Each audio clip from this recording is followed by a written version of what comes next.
36 വർഷമായിടാ മനസ്സേ ഞാൻ പോലീസില്. ഇതിനിടയിൽ പുറത്ത് അറിയുന്നതും അറിയാത്തതുമായ പല ചെറ്റത്തരങ്ങളും ഞാൻ ചെയ്തിട്ടുണ്ട്. പക്ഷെ അതിനൊന്നും എനിക്ക് ഒരു റിഗ്രറ്റും ഇല്ലടാ. 2 ദിവസം കഴിഞ്ഞ് ഞാൻ ഡിപ്പാർട്ട്മെന്റിൽ നിന്ന് റിട്ടയറായി DYSP മെഡലും വാങ്ങി ഇറങ്ങുമ്പോ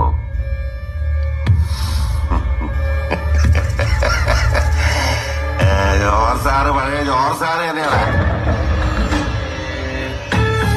നീ ആരെയാണ് ഈ പേടിപ്പിക്കുന്നേ? എന്നെ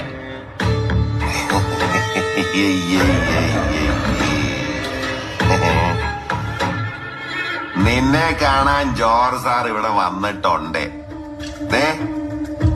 നിന്റെ മുമ്പില് ജോർജ് സാർ ഇങ്ങനെ നിൽക്കുന്നുണ്ടേലേ നീ ജോർജ് സാറിനെ ഇനിയും